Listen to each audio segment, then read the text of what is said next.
Hello students, this is Ruchika from English Academy and I am back with MCQs of class 12th English from the Flamingo book poem 6 Aunt Jennifer's Tigers.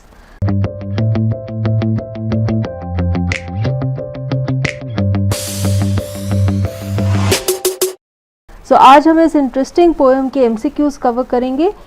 इस poem में एक बहुत ही important topic को raise किया है हमारी poet ने, और ये जो पोएम है इसमें से मैंने 25 इम्पॉर्टेंट क्वेश्चंस आपके लिए कंपाइल किए हैं. I share a question with you, I give you 4 options and once that given time of 10 seconds is over I discuss the correct answer with all of you.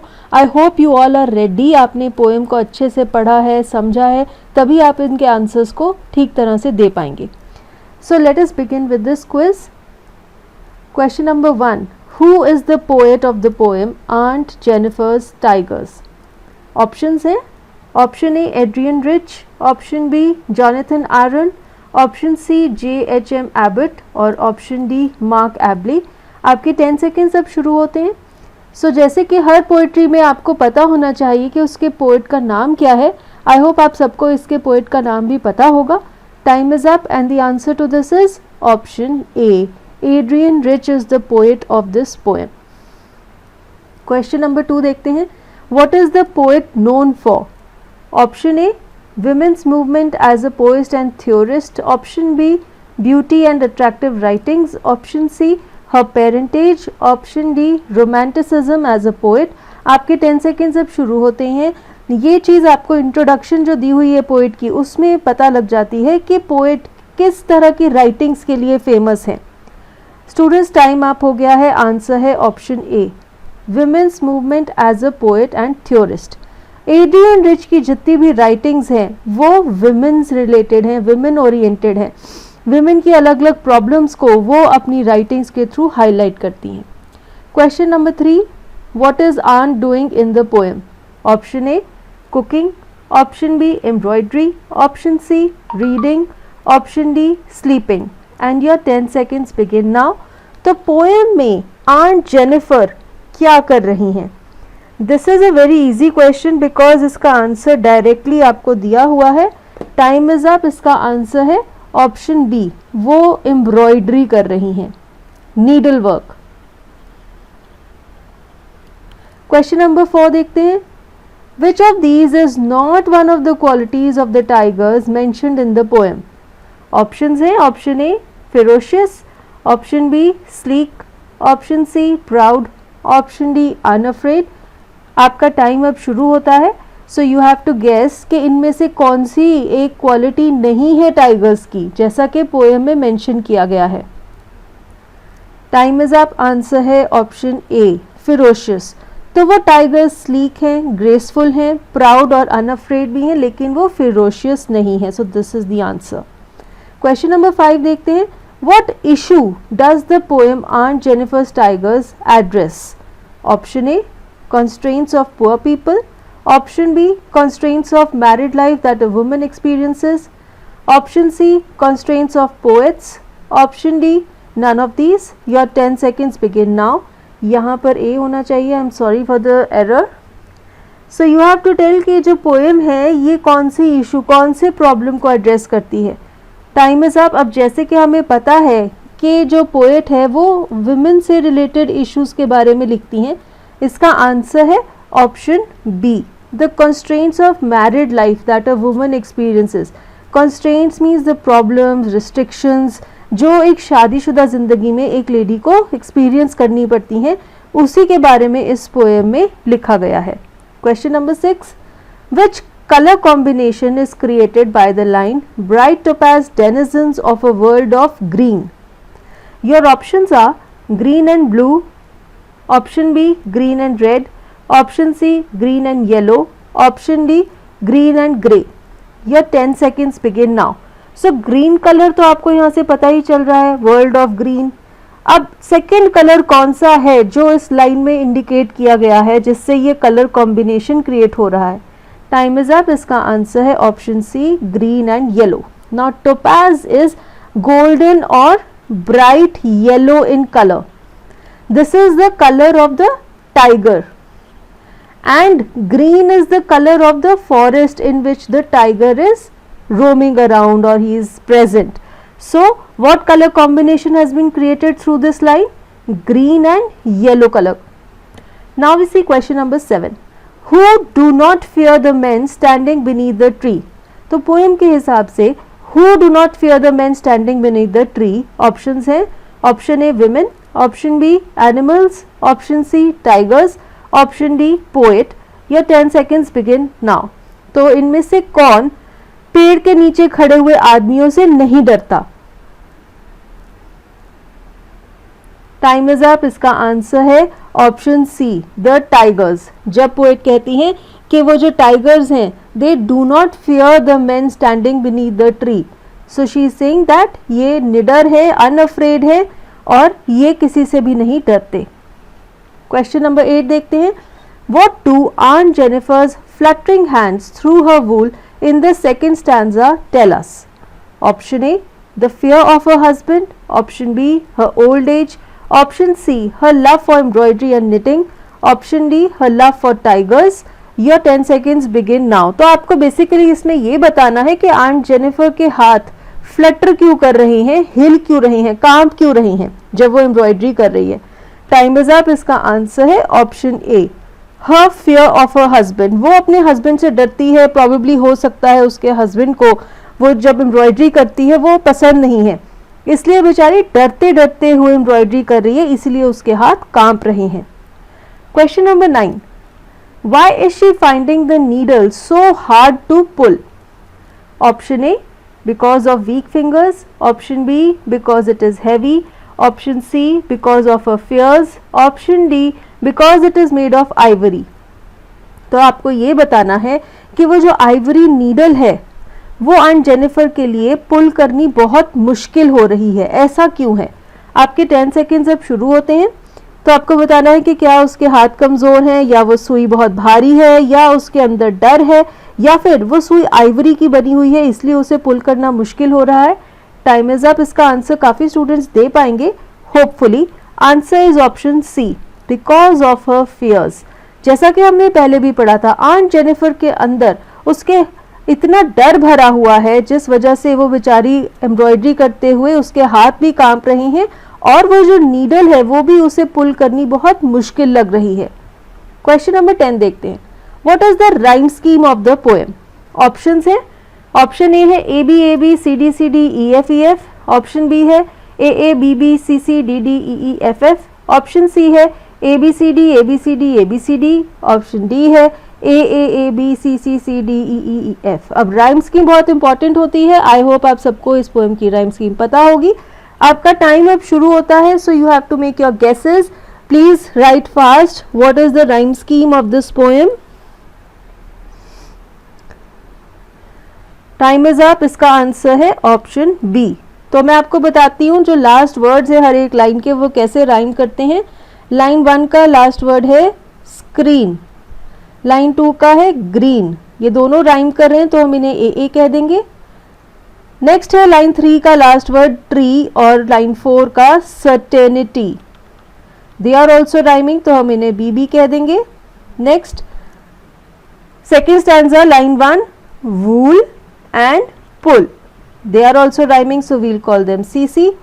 Next we have band and hand. ये भी rhyme कर रहे हैं तो हम इन्हें DD कह देंगे. Next is lie and buy.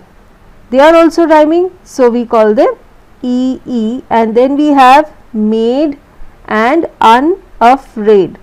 So this is FF. तो हमारी rhyme scheme हो गई AA, BB, CC, DD, EE, FF. This is the answer. अब हम देखते हैं next question. Of what or of whom is Aunt Jennifer terrified of in the third stanza? Options हैं. Option A of tigers, option B of her death, option C of her old age, option D of her husband. आपका time अब शुरू होता है. तो third stanza में हमें क्या पता लगता है? आंट जेनिफर किससे टेरिफाइड है, किसने उसके दिल में बहुत ज्यादा डर, टेरर बिठाया हुआ है? Time is up. Answer is option D, her husband. Next question देखते हैं. What are the ordeals aunt Jennifer is surrounded by? Ordeals means some past experiences जो बहुत ही अनप्लेजेंट हो और जिसकी मेमोरीज आपको हॉन्ट करती रहे। ऑप्शंस हैं, option A wild animals, option B है ओल्ड पीपल, ऑप्शन सी है a heavy crowd, option D है रिस्पॉन्सिबिलिटीज ऑफ मैरिड लाइफ। आपका टाइम अब शुरू होता है। तो आंट जेनिफर बेचारी अब बूढ़ी हो गई हैं, लेकिन अभी भी उनके दिमाग में बहुत परेशानियां चल रही हैं। वो परेशानियां किस चीज से रिलेटेड हैं? इसका आंसर है option D, the responsibilities of married life. जो बर्डन उसे इतने सालों से घसीटना पड़ रहा है, वो अभी भी उसके साथ ही जी रही है। वो रिस्पॉन्सिबिलिटीज ही वो ऑर्डियल्स हैं जिससे वो घिरी हुई है। अब हम देखते हैं question number 13, what is the significance of the word ringed? Options हैं, option A falling into a trap, option B है moving in a circle, option C है wearing a ring as a symbol of engagement, option D है responsibilities that surrounded her like the ring surrounding her finger. आपका time अब शुरू होता है। तो इस पोएम में जो वर्ड है रिंग्ड, उसका क्या मतलब है, उसकी क्या सिग्निफिकेंस है, वो क्या चीज दर्शा रहा है? स्टूडेंट्स, इसका टाइम अप हो गया है। आंसर है ऑप्शन डी। जिस तरह से वो जो रिंग है वो उसकी उंगली को सराउंड कर रही है, उसके आसपास लिपटी हुई है, उसी तरह से जो मैरिड लाइफ की रिस्पॉन्सिबिलिटीज हैं उन्होंने आंट जेनिफर को घेरा हुआ है। So aunt Jennifer is also ringed in these ordeals. Now we see question number 14. Who mastered the aunt with ordeals? Option A, the poet. Option B, her father. Option C, her husband. Option D, none of these. आपके 10 seconds अब शुरू होते हैं। तो aunt Jennifer को इन परेशानियों में किसने डाला है? उनका मास्टर कौन है? Many of you can give the correct answer. Hopefully, answer is option C, her husband. उनके हस्बैंड ने ही उन्हें इन ऑर्डियल्स में डाला है, because obviously she has married him and he is the one who has put her into all these responsibilities. Question number 15, what is the purpose of creating animals which are a contrast to aunt Jennifer's character? Option A, reflect her suppressed desire for freedom, option B, to give her a lesson, option C, show her weakness, option D, none of these. Your time starts now. Aunt Jennifer का character और वो जो animals है, वो जो tigers हैं, उनका character बिल्कुल अपोजिट है, कंट्रास्ट है। ऐसा क्यों किया है पोएट ने? आंसर है ऑप्शन ए। वो जो टाइगर्स हैं वो आंट की इनर फीलिंग्स को दर्शाते हैं, उसकी जो फ्रीडम की डिजायर है, आज़ादी से जीने की जो चाहत है, उसे वो टाइगर्स के थ्रू प्रेजेंट कर रही है। अब हम देखते हैं question number 16. What is the poet suggesting through the different nature of the ant and the tigers? Option A, animals are ferocious. Option B, all are different and unique. Option C, difference between the ant's reality and her inner self. Option D, all of these. Your time starts now. ये question भी पिछले question की तरह काफ़ी similar है। तो हमें ये बताना है कि जब पोएट आंट और टाइगर्स की अलग अलग नेचर को दिखा रही है तो वो क्या कहना चाहती है? इसका आंसर होगा option C.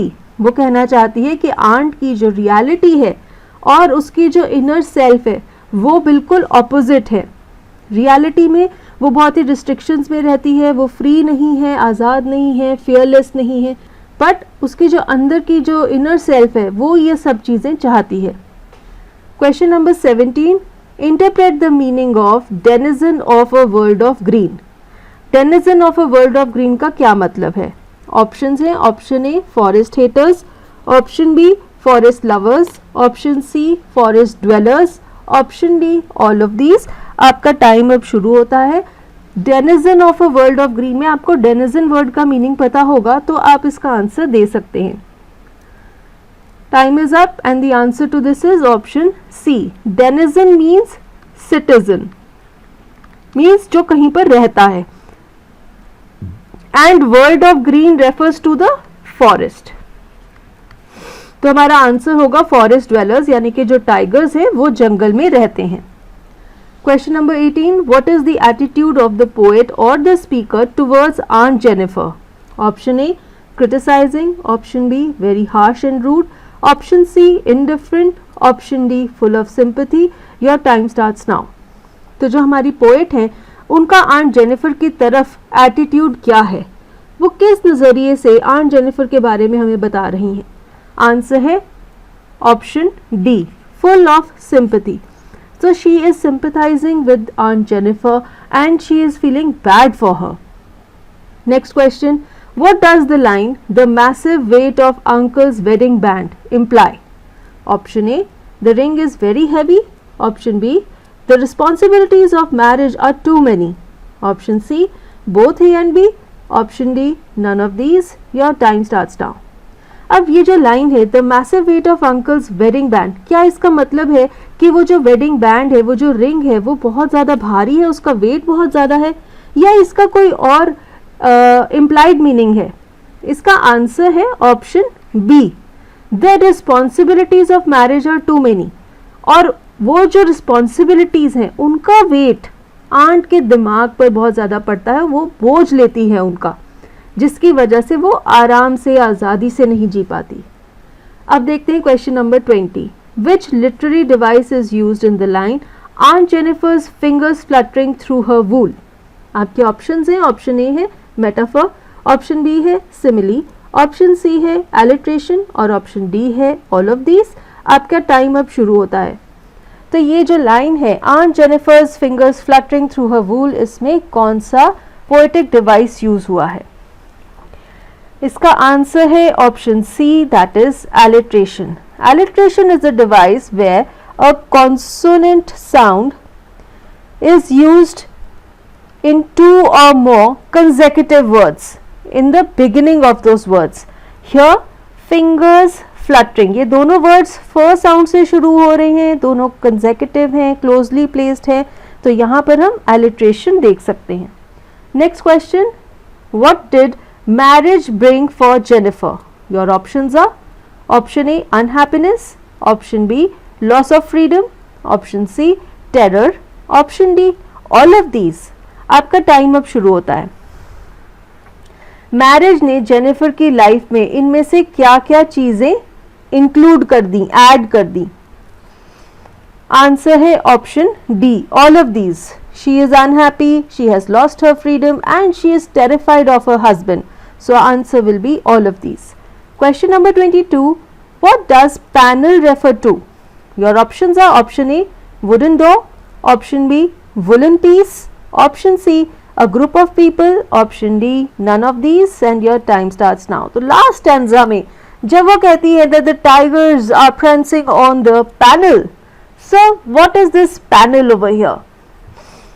Time is up. इसका आंसर है option B, the woollen piece on which aunt is doing embroidery. इस वुलन पीस को पैनल कहा गया है। Question number 23, what are the tigers doing in the screen? Options are option A sleeping, option B hunting, option C prancing और option D none of these. Your 10 seconds begin now. Stanza 1 में first line में writer कहती हैं that the tigers are doing dash on the screen. The screen is again the panel that she is embroidering. So the answer is option C, they are prancing. The tigers are jumping around on this piece of cloth that the aunt is embroidering. Now we move ahead to question 24. Where do aunt's tigers belong? Option A, to a cage, option B, to the zoo, option C, to the mountains, or option D, to the forest, and your time starts now. So you have to choose the best answer as is relevant according to the poem. तो aunt Jennifer के tigers में से किस जगह को belong करते हैं? The answer is option D, they belong to the forests, the world of green. Now why do they call the forest to be the world of green? Because the forest has so many trees, jungles, so much of foliage, so much of greenery. That is why it is called the world of green. Question number 25. What is the poet conveying through the poem? Option A, wildlife conservation.